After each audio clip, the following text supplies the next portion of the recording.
Very, very warm welcome to our latest podcast, brought to you in association with Michael Glanville Executive Coaching. And I've got the privilege of being here with Alex from Ernest Hunter Green. Ernest Hunter Green, one of the biggest London recruitment firms, doing a really incredible job recruiting people into CEO and top positions right across the UK and across the world. Welcome, Alex, to the podcast. Thanks for having me.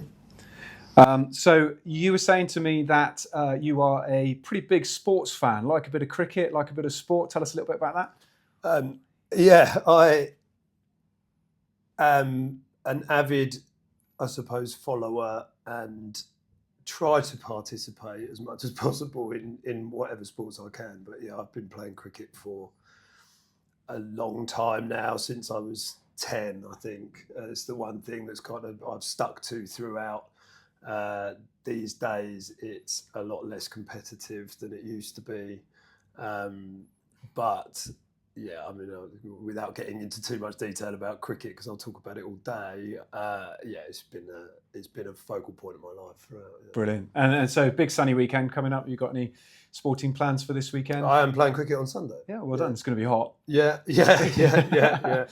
No, but that's good. And do you find sports, not just the interest in sport, but playing sport kind of helps you to, clear your mind for the business week? It helps you to kind of relax and sort of think about, something in the wider world that isn't business related. Yeah, without question. The other sport that I am particularly passionate about at the moment is golf. I find golf incredible because it is such a, you need to concentrate so much a lot of the time. I find that is incredibly good for switching off. Yeah. Okay. Yeah, it kind of clears your mind, and and because golf can be quite good in business as well, because there's got quite a lot of people that are interested in it. You can do business on the golf course. Do you find that at all? It's kind of involved. That is something we talk about quite a lot and haven't really put into practice yet. We would love to do. Selfishly, would love to do a bit more of that. But no, it's renowned for it, isn't it? But it's not actually something that we've really implemented. Not yet. No, not really. We have an internal Ernest Hunter Green golf day where 4 of us go play golf. So so far it's not really taken off. But I'm relatively new to it. And I'm probably excellent. All right. Well, that's a good time. Yeah. That's for the next podcast edition. Okay. So tell us a little bit about yourself. You're a family man. So kids. Yeah, I have a relatively young family. I've got a 2-year-old boy called Stanley, and we are going through we just moved house, so we're sort of settling into new surroundings, new kind of chapter in our life, including the latest iteration of that is potty training. So our holidays have become one where we spend it at home following our son around with a potty. So my life is quite boring at the moment, I would say, but it's in a lovely way, of course. Yeah. There'll be many viewers and listeners that are thinking exactly the same thing about their journey. Oh, fantastic! So I think you said to me you sort of come up through working for other businesses in recruitment. Was it Barclay Mead you were with at some point? Yeah. And then you decided to move and create this partnership with 2 other individuals. But you're the CEO at Ernest Hunter Green. You've been in business for 10 years, and actually for a startup business in any market, but certainly within the recruitment sector, that's a really impressive journey. What would you say has been? Well, we're going to go highs and lows, but let's start with the positives. What's been the highs of that 10 years? There have been 2 or 3 times, 2 or 3 sort of key points where we've made big decisions. So from a leadership perspective, we've made big decisions which have paid off and turned into record years. So both pre and post COVID, there were some big changes we made at times, which really paid off. One was acquiring, one was a restructuring, in all honesty, and one was acquiring a team of people which is Mo and our banking practice, which made a significant difference to the business. So I would say those are kind of the big kind of top level strategic hires. But there's so many things. We didn't do any business internationally. We didn't do proper executive search previously. We plan to set up operations internationally now. We've gone into so many different countries now, and delivered local searches. So it's not just trying to, put Brits into other countries. This is working in those domestic markets, and there's not that many firms that do that very well. We as we're told. So there's loads of little successes like that along the way as well. And one of the things that I found from working with members of your team in the past is you've got some really great values. The customer's service and journey is really, really important to you. You're operating with kind of integrity and honesty, and just trying to make that process of looking for somebody new for the client's business, which is super important to them, as smooth and as as professional as possible. Presumably, that's what's helped you, in a way, break into some of the international markets. I mean, people talk about, particularly in founding businesses that are trying to scale, they talk about the fact that actually it's quite challenging to break into international markets because you're building relationships with people that are a different culture. Is that what you think has kind of broken that mold and allowed you to expand? Yes, and so I think one thing that links to both the international expansion and actually the development of the executive search proposition for Ernest Hunter Green goes back to really a real focus on trying to deliver as thoroughly as we possibly can for our clients. And when you're a recruitment business, quite often you will be paid on a contingent basis, which means you get paid once a successful candidate, or once a candidate has been identified, hired, and started in a new role. The issue with that is that there is a huge amount of work that happens prior to you being paid for it. So you invest a huge amount of time and may or may not get paid for it because they might not actually get the job. And when we were investing so much time in trying to do the job so well and so thoroughly to ensure that the clients were happy, actually we were shooting ourselves in the foot quite a lot of the time. So because we wouldn't necessarily be successful. So we were doing what we thought was a fantastic job. And when it was working, the feedback was incredible. But what we basically realised is we were doing too good a job in some of those instances, and so we needed to be paid for that. So that was a motivator to actually do an even more thorough job and put in place a really structured process, i.e. executive search, and ensure that we were being paid for our time. So it was those kind of values and motivations to do a really, really good job for our clients that evolved our solution almost naturally. And executive search is a process and a methodology. So then that is a bit easier to take into new markets because you don't need to know all the candidates in a market, which is generally the way contingent businesses are successful, is through having these huge networks and being able to leverage those networks really, really quickly. We were able to bring a process into a new market, and it works anywhere. We have so far not failed to deliver an executive search in a new country. Brilliant. And that's something really, really to be proud of, because there's a lot of businesses that have tried to break in to new markets and found that much more challenging, for various different reasons. So coming back to your founding and you starting your partnership. So there are 3 partners in the business.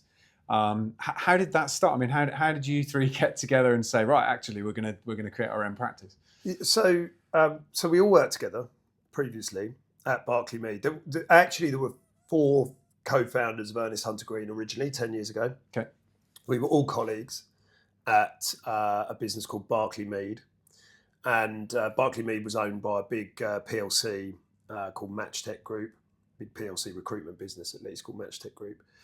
And it was going through a merger at the time. So we had an opportunity to leave that business, and because they were closing down various offices, and we had the opportunity to leave. I think, as a lot of these things do, one day prior to the sort of situation actually arising, there'd been a conversation in a pub about how we do things differently one day, and all of those kind of sort of semi-serious conversations. But when this opportunity arose, we just started to discuss it way more seriously. So we were all, so it was myself, Laura, Sue, and we had another co-founder called Elliot, and we all worked together at Barclay Mead. And we basically ran the sales and marketing practice there. Between us, we were either the senior consultants or managers within that practice. We were doing really well. We were really confident that we could go and do a really good job somewhere else. But we'd also had, there were a couple of little things, like we'd started to get a little bit of flexibility within that business, a day a week from home, things like this, which had worked really, really well for us. So we were learning from the things that were working well for us as individuals. We were also learning about some of the things that we didn't think were working so well within that business. And we thought we could build something that did both. Mm-hmm. That avoided the bad bits and took advantage of the good bits. And, being in business for 10 years, you obviously have, leveraged that position and your sort of passion for, making this, that part of the recruitment business with your values really successful. So 4 people now, 3, you're the CEO. How did you decide that? I mean, did you draw lots, or was it kind of, oh, you're it? So there was a really natural kind of evolution. I can't remember when this was, probably something like 2018, 2019. We've been in business for a few years. We were starting to grow and we were starting to recruit more people. The initial people we hired were people we already knew. Mm-hmm. So they were very bought into us and what we were trying to do, and they were very understanding of the sort of leadership structure, which was basically that 4 people were making decisions and running the business.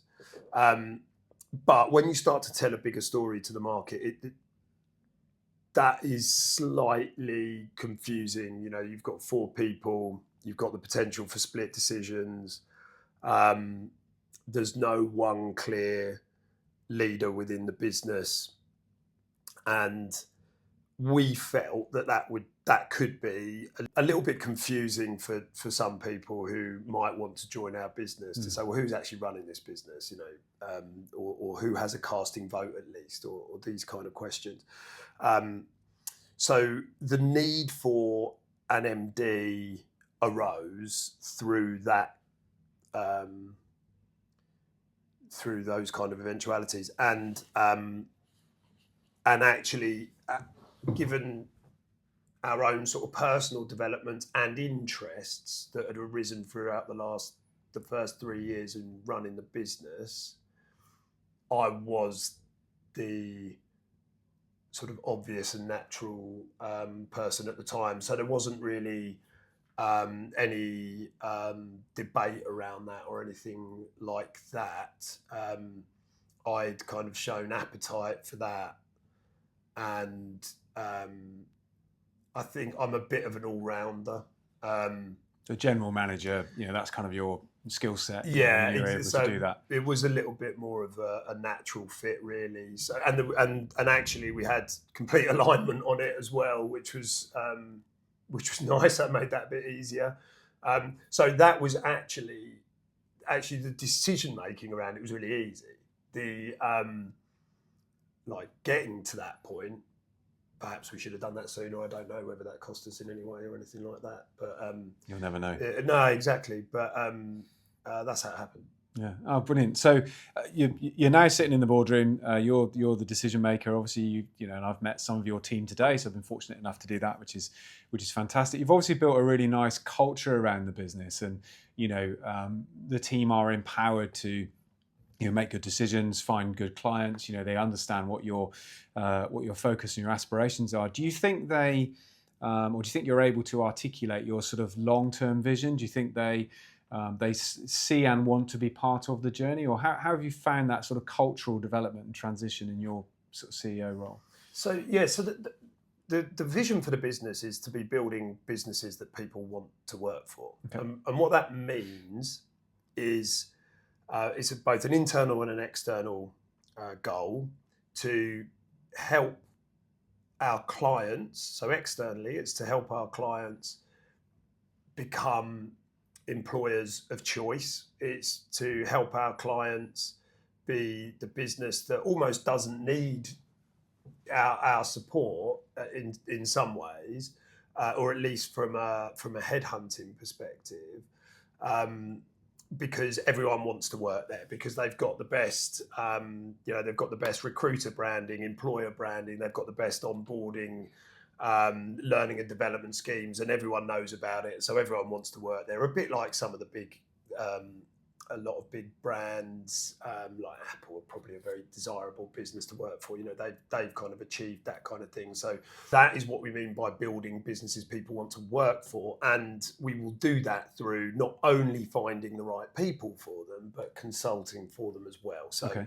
you know, our partnership with you is an example of that, in that we want to build value-added services into our suite of solutions, so that our clients are not just working with us to find the right people for their business. They are working with us to help support those people through coaching, through employer recruiter branding services, through benefits consultancy, through market mapping, or, you know, all of the various things that I won't reel off. And that's our external goal, but it's our internal goal as well. So the basic theory when we were setting up Ernest Hunter Green was to create an environment where our team would be really autonomous, really empowered, but basically where they were as happy as possible, with the theory that happy people do really good work, Yeah. and everyone wins. Yeah, that's why we have a remote model, and we invested quite a lot in benefit schemes and actually incentive schemes generally, to try to create a business which just, you know, did work for the founders for sure, but we felt passionately that this would work for lots of people. So that was the theory. Yeah. When we touched a little bit on coaching and our partnership, perhaps we'll come back to that in a little bit. But inevitably, when any business is recruiting people, it'd be the same for you and your business. Sometimes you get it right, sometimes you don't get it right. So thinking about your growth journey, if you like, over the last 10 years, you know, and thinking about maybe some of the more negative things that happened, are they been people related, and the decisions you've made around people and people development, or would you say they were more business related? In terms of the biggest challenges we face? For sure. The biggest challenges we face when it comes to people is to do with our processes and our decision making. Okay. Absolutely, we would take full responsibility for any challenges that we've encountered from a people perspective, because our model is designed for highly autonomous individuals. We have actually changed this now, and we have a much through bringing really good people into the business, we've actually got a really good platform now to develop people. But previously, what we were looking to do was to bring in really seasoned operators who did not need development. What they needed was freedom. Okay. And they would be given various, you know, sort of operational elements in order to flourish. And the processes we had in place originally for our own recruitment and the checks and balances that we would go through as part of our hiring process weren't really good enough to identify sometimes when this wasn't the right environment for people. And so there were a few times when we brought people in who weren't successful here, and it's not their fault, because it doesn't work for everyone. Yeah. You do need to be really autonomous if you're not going to be around people. You need to be happy doing that as well. You need and not that many people. When we did 10 years ago, it's all different now because of COVID. But 10 years ago, there weren't that many businesses that were offering remote working in the recruitment industry. We were,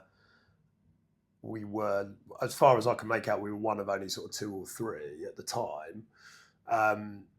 And so it wasn't something that lots of people had tried. So and we were, our arms open to people who wanted to try that, and we made some mistakes through that, for sure. So that was certainly challenges we've been faced with people-wise. Business-wise, COVID was a challenge, as it was for most people. Our business certainly suffered through that. And yeah, I wouldn't say. I mean, we other than the kind of general dynamics of markets that impact everyone in kind of equal measure, I would say that our real challenges and the things we've had to overcome have been of our own doing, really. Interesting. And I mean, you were talking about the fact that a lot of the lessons that you've learned in developing your business and growing it from scratch, which is impressive by any standards in being in business for 10 years. There are so many businesses that don't make it that far. Has been learning about the people and what works and what doesn't, and the fact that you're not going to have a one-size-fits-all with recruitment. Presumably that helps you significantly with working with your client businesses who are looking to recruit individuals, because your own learnt experiences are actually the same challenges and experiences that they've had, might be on a larger scale with a larger organization, but you're recognizing the same problems and able to tailor your services to be able to deal with that through lessons that you've learnt yourself. Absolutely. There's a load of stuff that literally just the process of setting up a business that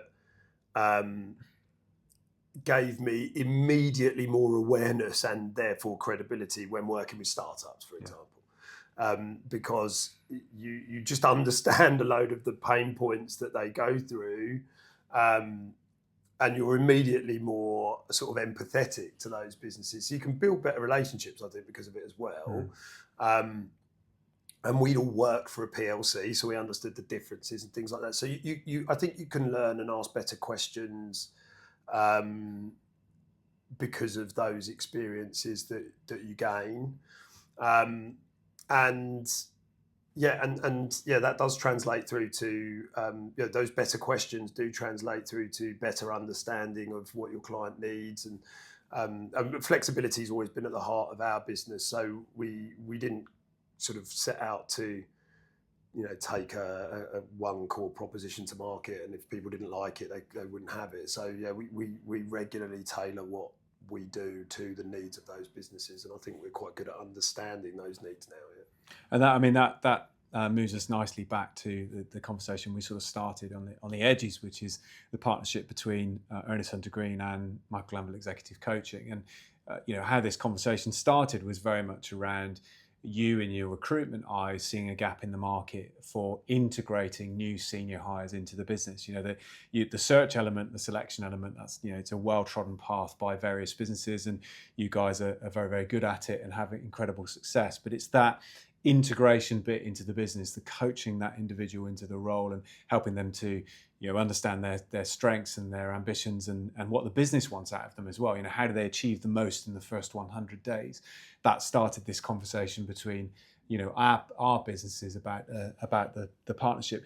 Do you think that's where recruitment firms? I mean, it's great for you because you're leveraging this in the market, but do you think that's where recruitment firms should be going? Really, should be thinking a lot more about the integration of new senior candidates into the business for the businesses or for the client's business for success. I do think that. I think there's kind of two aspects. If I answer that question from sort of two perspectives, there's what do I think is differentiating recruitment partners, and yes, I think it is value-added services and solutions and people who are just quite clearly evidencing that they're prepared to go an extra mile, that they are thinking about their clients' needs, that they are actually taking some action around that. Because there's a lot of people that just say things in recruitment and ultimately they just deliver the same solution.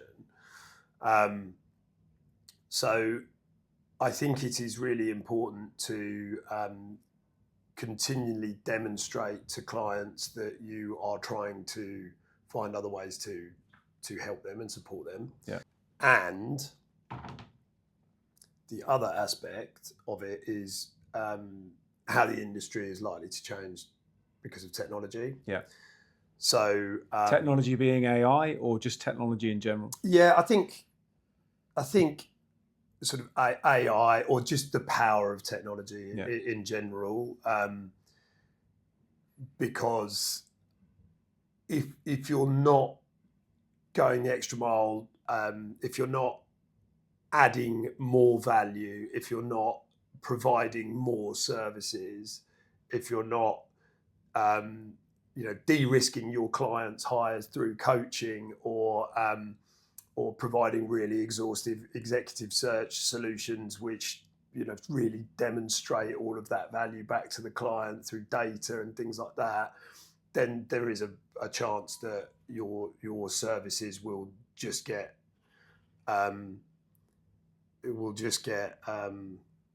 beaten by technology-based solutions which can do the job, some of the really menial aspects really quickly and really cheaply. So you need to be leveling up regularly, I think. Fantastic. Well, it obviously sounds like you're developing your strategy as you're going along the journey, which is a great thing to do. Learning from what's happening and changing in the market, what your competitors are doing. That sort of helps you to develop your thought processes.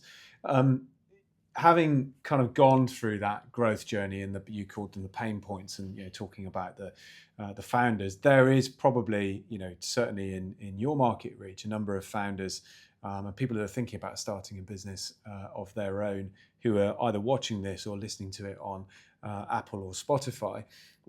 What would you say were the lessons that you would impart? What would your message be to them? Firstly, I would say I would encourage people to go for it, just because it's certainly been life-changing experience that I don't think you can really get unless you're involved in a startup in some other way. I think that it's very unique experience that you get when setting up a business. Like I say, it's just some of the sort of really basic administrational elements of actually going through that process that I was just never aware of. So I would encourage people to do it on that level, and I think it's great when people do that. The things that I would probably advise / encourage would be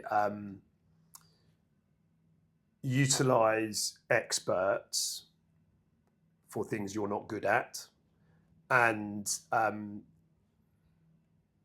try to quickly find people that you believe in, listen to what they say and make decisions quickly, as opposed to talk to 2 or 3, compare everything they say, add your own opinion into it, deliberate on it for a while, and you might still quite often probably make the same decision, but it's the time consumption of that kind of alternative approach. So it would be make decisions quicker and listen to experts. You said that a little bit like there's a little bit of you thinking, if I had my time over again, I probably wouldn't do as much of that. Yeah, we tried to do too many things that we had no experience in. Okay. And at the time it was because we were trying to save money, because we were we've always been, we were self-funded. So so there were valid reasons behind it, but I wouldn't do it again. Yeah. You know, if if we had our time again, those things. I remember once it lasted about a month, but it was still about a month where I was essentially the IT help desk, and I had about 5 people calling me every now and again, and I was just Googling things, and I was actually learning how to fix it, and then the penny dropped. So what the hell are you doing? So you know, things like that. Yeah. Well, costing you money and time, of course. Well, exactly. Yeah. And you know, but just spending a little bit of that time to find the right partner for the future, trust what they say, and then act on it, which is a much better approach. Now, from what I've seen of you and your 2 now partners, obviously you're a very close-knit group. You know, you work really, really well together. But there must have been a few moments on the journey where you didn't all agree about absolutely everything. So, have you got a little gem you can tell us that they won't mind? Well, I would say the biggest. I would say they would all be marketing related. As far as I'm concerned, the most difficult thing to decide on was the name of the business. Okay. Because we had 4 people at the time.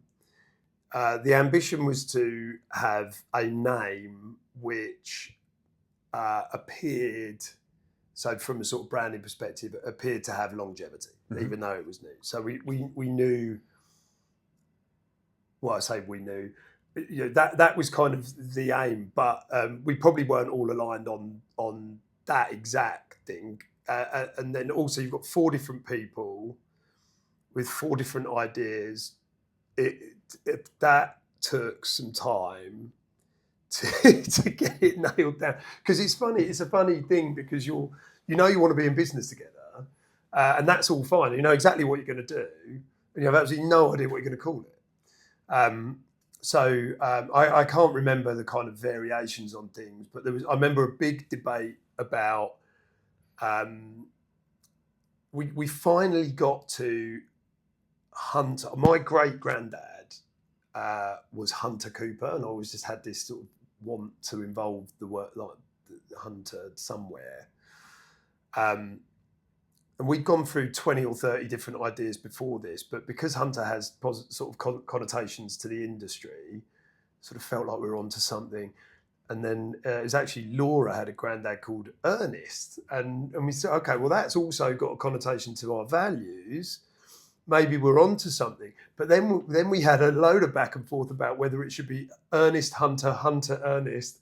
Eventually someone said, we need a third name and we need to make a decision here. And that's kind of where Ernest Hunter Green came from. So that's a long-winded way of talking about that story. I can't think of. We rebuilt our website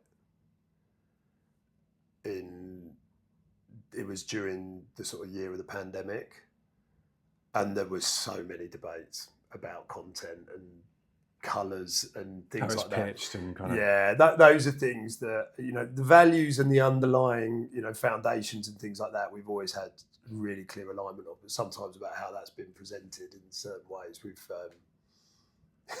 gone around the houses a bit more than we should have done. Hey, look, I'll tell you what, if the only things you fall out about are marketing and websites and pitching, then you've obviously got a great partnership, and you know the business is going to go from strength to strength by the sounds of it. So that's been absolutely fascinating, absolutely brilliant to spend the time with you. Thank you very much. And you know, obviously we're working together now, so that's going to be really great for both your business and my business. But if viewers and listeners want to know more about executive search and Ernest Hunter Green as a business, or to partner with you, or at least to meet you, how would they sort of find out about you? You've got a website, you've got other, you know, contact you directly?